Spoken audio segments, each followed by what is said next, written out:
I still remembered the sound of that email notification. A soft chime at 9:47 p.m., cutting through the silence of my kitchen.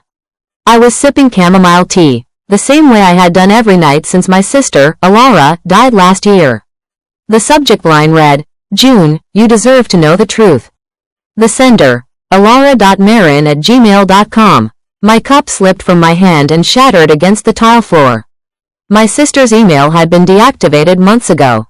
I had handled it myself after the funeral, watching the customer service representative click through the account closure process while I sat in her old apartment, surrounded by boxes of her belongings. At first, I thought it was some cruel prank, maybe a hacker or a scam. But then I saw the attachment. A single file named for_June.pdf. My heart pounded so loudly it drowned out the ticking clock on the wall.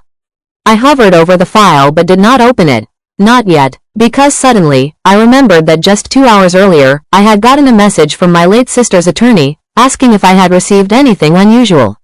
The words from her last voicemail echoed in my mind, the one she had left 2 days before her accident. "June, if anything happens to me, promise me you'll look deeper." It's not over. That night, sitting alone in my quiet house, staring at an email from a dead woman, I realized something. Whatever killed my sister was not an accident. And by the time I clicked that attachment, my life and her legacy would never be the same. I took a deep breath and opened the file. The first line made my skin crawl. "June, if you're reading this, it means he's won." The document was 15 pages long, a mix of legal notes, scanned receipts, and screenshots of emails between my sister and a man named Harlan Pike. A name I had not heard in over 40 years. He had been Alara's college sweetheart and later, her business partner in Marin Biotherra, the biotech firm that made her a millionaire. I knew they had split after a lawsuit, but Alara never told me why. She always changed the subject when I asked, her face clouding over with something I could not quite name. Halfway through the file, I saw the subject line of one of his emails to her. "If you go public, Alara, I'll bury you." My hands started trembling as I scrolled further. The emails grew more threatening, more desperate, more dangerous with each exchange. Then I saw something else, something that turned my blood to ice. A notarized document, unsigned, naming me as sole heir to Alara's estate, dated 2 weeks before her death. But the official will I had seen, the one read by her lawyer, Marianne Greer, had named Harlan Pike as the executor, and most of the assets had gone to him. Someone had swapped the will, and the only person who could have done it was still alive, running my sister's company. I picked up my phone and called Marianne. Straight to voicemail. "Marianne, it's June. I need to see you first thing tomorrow. Something isn't right about Alara's estate. And if you're involved, I'll find out." When I hung up, I noticed something else in the email. A hidden second attachment. It was encrypted, password protected. The note beneath it read, "You already know the password. It's where he first lied to me." I stared at those words for a long time, my mind racing through memories of conversations with Alara over the years. Where had Harlan first lied to her? I whispered aloud, "Where he first lied," and realized exactly where I needed to go in the morning. The next morning, I drove to Haverford Park, where Alara and Harlan had met for their first date 40 years ago. She had once told me they had argued there about trust and ambition, that he had promised her things he never intended to keep. I sat on the same weathered bench by the river, the autumn wind biting my face, and typed the password into my laptop. Haverford, the encrypted file opened instantly. Inside were 3 video recordings. The first showed Alara, my sister, speaking directly into the camera, looking tired but defiant. "June, if this reaches you, it means I didn't make it out. Harlan has falsified documents. He's moved assets offshore. He's blackmailing Marianne to rewrite the will." Her voice broke, but her eyes stayed sharp and focused. "He killed my deal with Gen X, and now he's after everything. If I disappear, go to Marianne's firm. There's a safety deposit box under your name. The key is in the place we said goodbye." I paused the video, my hands trembling. The place we said goodbye. That was the old family home, sold years ago but still standing across town. My sister had left me a trail, and I was just getting started. As I stood to leave, I saw a man across the park, staring at me, phone in hand, snapping a photo before walking away. My stomach dropped. Someone was watching me. Someone knew I had found the files. I rushed to my car, checking the rearview mirror every few seconds as I drove away from the park. By afternoon, I stood before the crumbling Marin home, the same white farmhouse where Alara and I had grown up. The new owners had moved out months ago after a foreclosure. The windows were boarded, but the side door was loose. Inside, dust floated in thin sunlight, and every creak sounded like a memory. I went straight to the fireplace, the spot where Alara and I had buried a time capsule as kids. Behind a loose brick, I found it. A small silver key with the number 214 etched into it. Just as I pulled it free, headlights flared through the broken window. A car idling at the end of the drive. Someone was watching. I ducked low and slipped out the back door, clutching the key. My heart pounded as I ran through the overgrown backyard toward my car parked on the next street. That night, at home, I called the one person I still trusted. Noah Sloan, an investigative journalist and an old friend of my sister's. Noah, I think Alara was murdered, and she left me something to prove it. Then don't go to the police yet, he said. Go to the bank first. Find out what's in that box. And June, be careful. If Pike knows you're digging, you're already on his radar. The next morning, I walked into the downtown vault office, key 214 in my pocket, unaware that someone had already checked into the same vault under my sister's name just 2 days earlier. The bank clerk led me to a private room and slid open the metal drawer. Inside box 214 were 3 items. A small flash drive labeled, Board Meeting, February 12th. A folded letter in my sister's handwriting. And a check, made out to Marianne Greer, dated 2 weeks before Alara's death, for $250,000. I unfolded the letter and began to read. June, if Marianne took this check, it means she agreed to help Pike cover his tracks. But I made sure she didn't get everything she wanted. The flash drive holds the recording from that meeting, proof of fraud. Take it to Noah. I pocketed the drive, my mind spinning. Fraud, blackmail, a bribed lawyer. As I turned to leave, my phone buzzed with a text from an unknown number. Stop digging, June. You won't like what you find. I froze. The number had no name, but the last 4 digits matched Harlan Pike's office line. And that was when I realized the person behind my sister's death knew I had opened her box. I turned toward the glass wall of the vault office and saw the reflection of a man standing behind me. I did not turn around right away. The reflection in the glass showed a tall man in a gray suit, watching me silently. When I finally turned, he smiled, polite, cold, practiced. Mrs. Marin, he said, flashing a badge. Corporate affairs. We've had reports of irregular activity concerning this box. I'll need you to hand over that flash drive. His badge looked real, but his shoes, Italian leather, and the faint scar on his jaw told another story. I smiled gently. Of course, I said, slipping my phone into my bag while secretly pressing record. Who sent you? I asked. He paused. You shouldn't ask questions that could get you hurt. Then he turned and left without another word. When I played the recording back later, my heart stopped. Just before the door closed, I caught his reflection again, and the tattoo on his wrist. A small, black serpent, the same symbol on Harlan Pike's company logo. That night, Noah called. His voice was tight. June, you need to see this. Pike just filed a lawsuit against you, claiming you tampered with Alara's will. The summons arrived at dawn. Marin Biathera versus June Marin, fraud, defamation, breach of confidentiality.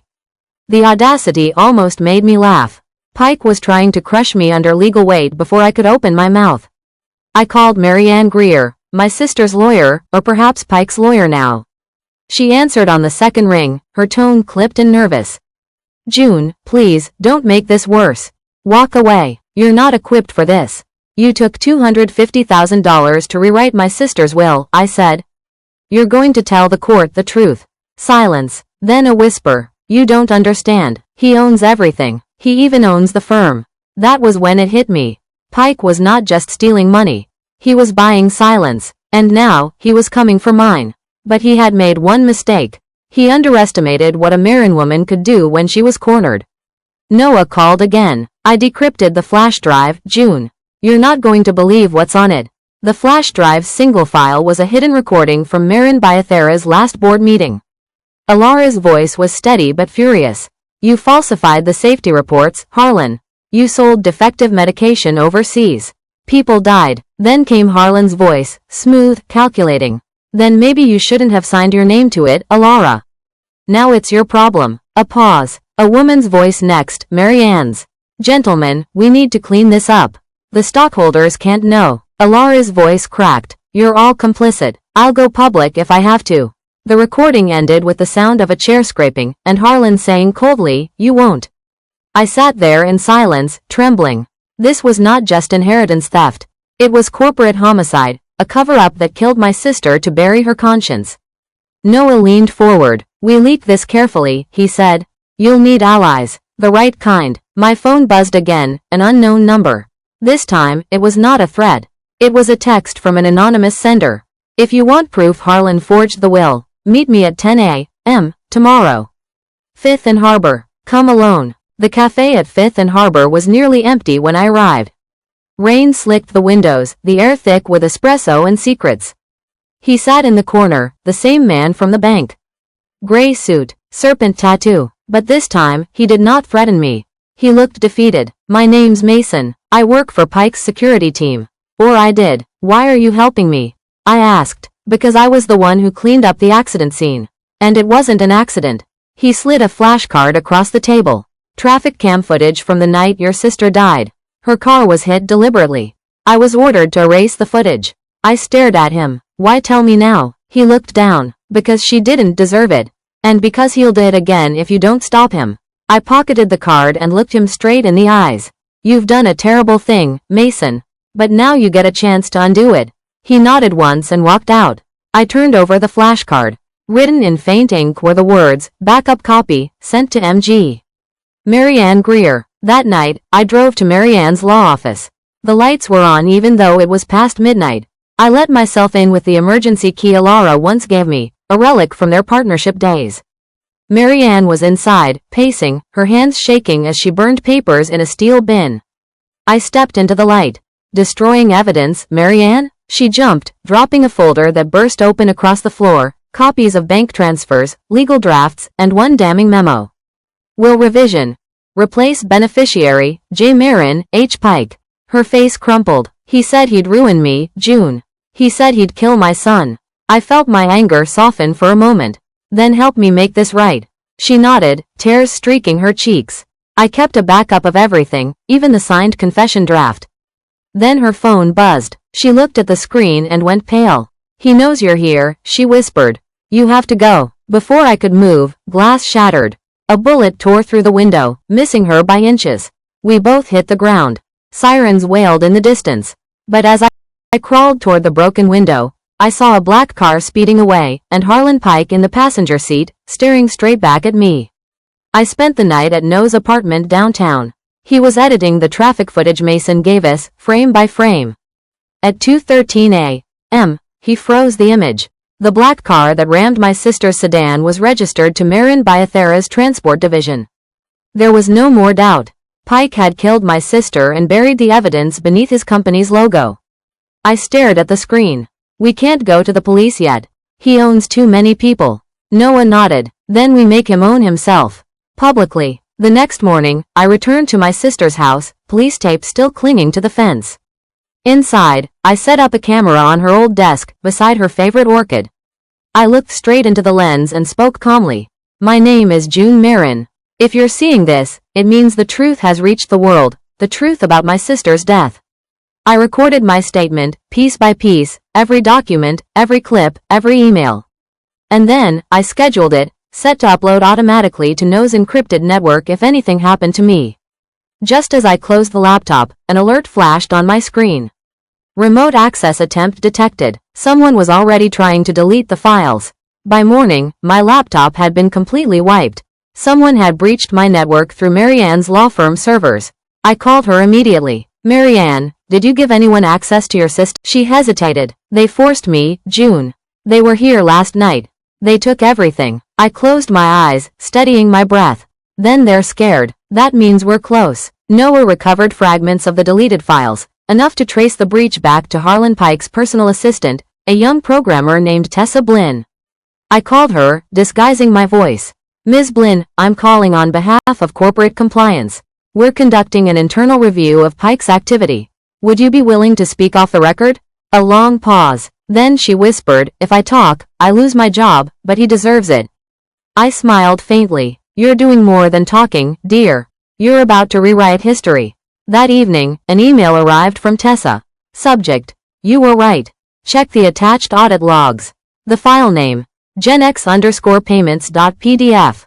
The file revealed everything. Pike had funneled $12.4 million through shell accounts into offshore trusts, the same money Alara had raised for a clinical trial to save children with rare immune diseases. He had stolen it, then silenced her before she could expose him. Noah leaned over my shoulder. This is it. We take this straight to the state attorney's office.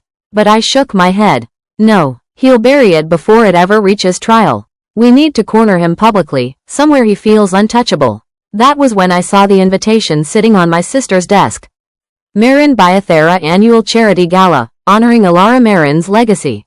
Tomorrow night. A slow, deliberate smile crossed my face. Let's let him celebrate her legacy, I said, before I destroy the illusion he built on her grave.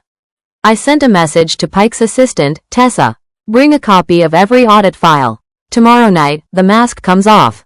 The ballroom glowed with chandeliers and false laughter. Every face in that room had smiled at Alara once and then turned away when she died. Pike stood at the podium, perfectly composed, praising my sister's vision and integrity. I waited until the applause faded before walking up the center aisle, my heels echoing like punctuation marks. Integrity, I said, my voice cutting through the silence. That's an interesting word, Harlan. The room turned toward me. I held up a small flash drive. This is what my sister left behind. The truth about the company you built, the money you stole, and the people you killed to protect it. Gasps rippled through the audience. Cameras flashed. Pike's expression did not move. He leaned toward the microphone. Mrs. Marin, this isn't the time or place. It's exactly the time, I said. Because my sister's blood built this empire, and I'm here to reclaim it. Security closed in. Noah streamed the footage live from a nearby feed, broadcasting it across every major outlet. As Pike was led off stage, he smiled, the kind of smile that said you have no idea what's coming next. A moment later, my phone buzzed with a text from an unknown number. You think you've won? Check your sister's medical file. The text included a single link to a secure hospital record. Noah and I opened it together, and my stomach twisted. Alara's autopsy report listed blunt force trauma from collision as cause of death. But a hidden note in the physician's metadata, one only a hacker could find, read, no visible trauma to lungs. Lethal dosage of unapproved immunocompound detected internal. My sister had not died from the crash. She had been injected with her own company's experimental drug moments before her car was driven off the road. I sank into my chair, trembling but calm. He didn't just silence her. He used her own discovery to do it. Noah's eyes widened. Then Pike didn't just kill for money. He killed to bury a medical scandal. I straightened, my voice like steel. Then we're not fighting a CEO anymore. We're fighting a murderer in a tailored suit. I turned to Noah. It's time to go to court. He looked at me grimly. Then you'd better be ready, June. Because Pike just hired the same attorney who buried your sister's case the first time, and he's coming for you. The courthouse smelled faintly of dust and nerves. Harlan Pike sat across from me at the defendant's table, immaculately pressed suit, a portrait of arrogance. His lawyer, Douglas Rains, adjusted his cufflinks like a man born to bend truth. The judge entered. The air shifted. Mrs. Marin, my attorney began. Please explain why you believe your sister's death was not accidental. I took a deep breath and spoke steadily. Because Alara Marin told me so, from beyond her grave. Gasps filled the courtroom. I held up the printed email, the attachments, the decrypted video. The judge leaned forward. You're saying the deceased left behind a digital confession? Yes, Your Honor, and the people who silenced her are sitting in this room. I looked straight at Pike. He did not flinch, but his jaw tightened. As the bailiff connected the projector, Rains stood. Objection. The file Mrs. Marin references as a forgery, created by her. Rains's words landed like bullets.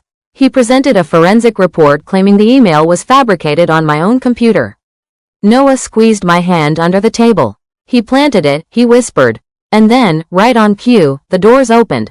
Tessa Blinn walked in, escorted by 2 federal agents. Your Honor, she said softly, I can verify the document's authenticity. I was the one ordered to erase it, under Harlan Pike's instruction. A collective murmur rippled through the room. Pike's face turned crimson. The judge motioned for silence. Miss Blinn, are you prepared to submit sworn testimony? Yes. And I've also provided the original timestamped email headers to the prosecution. The walls of Pike's empire began to crack. As court recessed for lunch, Pike approached me quietly. He smiled without warmth. "You think you've won, June?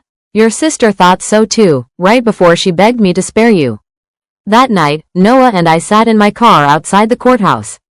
He played the final file from Alara's encrypted folder, one we had not opened yet. On the screen, my sister sat in her office, pale but composed. "If Pike tells you I begged, don't believe him. I only begged for time, to protect you. But if he's watching this, then he's already lost." She smiled faintly. "Tell him this. Marin women don't break. We outlast." I felt tears rise, but I smiled too. "You always did have the last word, Alara." The next morning, I submitted that final video to the court as Exhibit 17. The courtroom was silent as her voice filled the air, calm, strong, immortal. Pike did not look up once. When the video ended, the judge removed his glasses and said quietly, "We'll reconvene for verdict tomorrow morning." The gallery was packed. Reporters lined the aisles. The judge read the decision slowly, each word cutting through the tension like glass. In the matter of Marin versus Pike, this court finds the defendant guilty of falsification of documents, embezzlement, and obstruction of justice. A gasp rolled through the courtroom. Pike closed his eyes, jaw locked, hands trembling. Then the judge turned to me. "Mrs. Marin, this court also recognizes your late sister, Alara Marin, as the rightful founder and majority shareholder of Marin Biathera. Her estate will be restored to her heir, you." For the first time in months, I could breathe. But it was not joy I felt. It was release. I turned to Pike. "You could have built something good, Harlan. But you chose greed. My sister built it on love, and that's what will survive." He did not answer. He just looked away, hollow-eyed, like a man already erased. As I walked out, Noah whispered, "It's over." But I knew better. The truth never ends where justice begins. 2 weeks later, I stood by the river, the same bench where I had opened the first file. Autumn leaves drifted around me, gold and quiet. I opened my notebook and wrote the letter I had never sent to my sister. "Dear Alara, you were right. He did win for a while, but only because good people stayed silent. I spoke, and the world listened. Your company is free again. Your name cleared, and I finally understand what you meant when you said truth takes time. I'll carry your legacy forward, not with revenge, but with grace. Always your sister, June." I folded the letter and let it drift into the river. The water caught it gently, carrying it downstream like forgiveness itself. Behind me, Noah called out, "You ready to go?" I smiled. "Yes, I'm finally ready." The sun was setting over the water, casting long shadows across the park. I thought about everything that had happened, all the pain and fear and uncertainty. But I also thought about Alara, about how she had fought until the very end to protect me. She had left me a trail of breadcrumbs, knowing that I would follow them. Knowing that I would not give up. As we walked back to the car, Noah put his arm around my shoulders. "Your sister would be proud of you," he said. I nodded, feeling the weight of those words. "I hope so. I really hope so." The next morning, I returned to Marin Biathera for the first time as its rightful owner. The building looked different now, cleaner somehow, as if a shadow had been lifted. The employees watched me walk through the lobby, their expressions a mixture of curiosity and respect. I went straight to Alara's old office, the one Pike had occupied for the past year. Her photos were back on the walls, her awards on the shelves. Someone had even brought in a new orchid, just like the one she had loved. I sat at her desk and opened my laptop. There was one final email from her account, one I had not seen before. It must have been on a delayed send. "June, if you're reading this, then you did it. You finished what I started. I'm so proud of you. Remember what Mom used to say? The truth always finds a way. You were my way. Thank you for being brave enough to listen to a ghost. I love you, always, Alara." I closed the laptop and looked out the window at the city below. My sister's city, my city now, and I was going to make sure her legacy lived on, not in money or power, but in the lives we would save with the research she had started. Marin women don't break, we outlast, and we always, always tell the truth. Some wounds never heal, they just teach us where we've been cut. I didn't win because I was stronger. I won because I refused to lie, even when truth cost everything. If you've ever been betrayed, remember this: silence protects the guilty. But truth redeems the living. What about you? What's the greatest betrayal you've ever faced, and how did it change you? Share your story in the comments below. I read every single one. If my story touched you, don't forget to subscribe, tap the notification bell, and join this growing community of stories that heal, reveal, and remind us, it's never too late to fight for the truth. Sometimes, justice doesn't shout. It whispers, and still wins. Kindly drop your opinion on the comments. I read every single comment and usually respond to every one of them.